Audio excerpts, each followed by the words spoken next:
Hello, thank you for joining me here today. Today I'm going to share with you how I made this card for Make the Card Challenge number 63. The theme is fall or autumn. So I thought that for the autumn colours, I thought I'd make some leaves, and to colour those leaves I wanted to use some alcohol inks. So I'm using alcohol inks on acetate.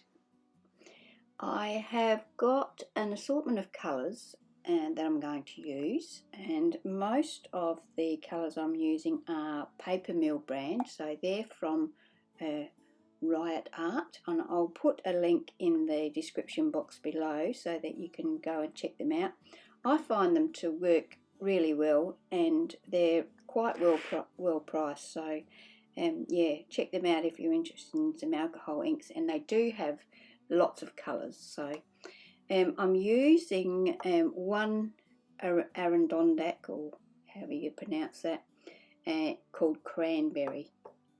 Now the other colours I'm using are Ruby and Mustard, and I've got a Gold Metallic and also a Burnt Orange, which is a metallic as well. And I'm going to be using some of the Adirondack alcohol blending solution as well. So all I'm doing is I'm just sprinkling the alcohol ink around onto my acetate. Then I'm going to splash some of that blending solution over the area, and then I'm going to move that around. Now I do have a little Couture Creations puffing little balloon thing, but I find that that is too small, and when I bought it I didn't realise it was that small. I bought it online, and I haven't got the patience for it. Wears my hands out. So you see I've got a straw there. I'm going to use that straw, and I'm going to just blow the ink and the blending solution around to get them to blend together. I find that it's just a matter of seeing how things go, where they flow. You might need to add more colour. On the first one I actually added too much colour and tipped some of that onto my second sheet, but it's just a matter of play around until you get what you're after. Once I was happy with how it was looking, I just set that aside to dry. It doesn't take long to dry, but I didn't want to run the risk of smudging it or getting it all over my clothes because it doesn't come out. So yeah, I just set that aside to dry. Now I'm going to start work on the card base. I've cut a piece of white cardstock 10.5 inches by 5.25 inches. I've scored that at 5.25 inches, and now I'm burnishing that down to make a 5.25 inch square card. I've used my Sizzix Bigs die called Tattered Leaves to cut leaves out of my alcohol ink dyed sheet. Now I ended up getting 10 leaves. Of course I'm not going to use all of those on this card, but I've got them for future use. So I wasn't quite sure how many leaves I was going to put on here, but I end up using 3. So I've cut myself a panel, and it's about 3.5 inches I think by the 5.25 inches, and I'm just playing around to see how many or how I want to position those leaves. Actually that piece of paper is 3 inches wide.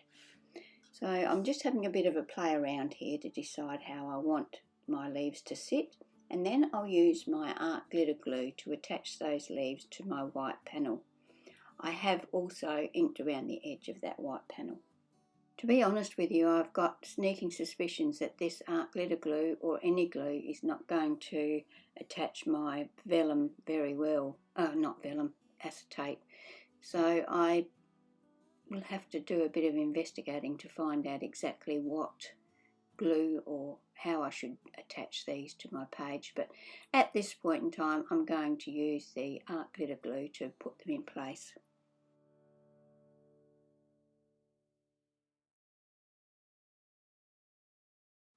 Now I'm going to use my scissors to just trim off anything that's overhanging that panel.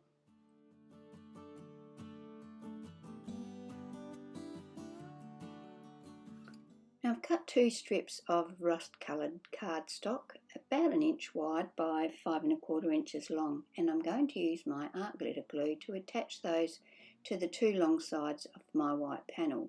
I'm only going to have less than 1/4 inch of the actual rust coloured cardstock showing down each edge.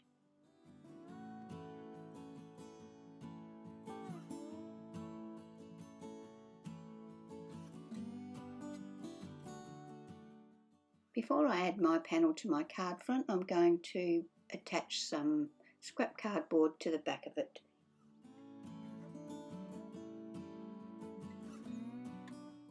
Then I'll attach it to my card front.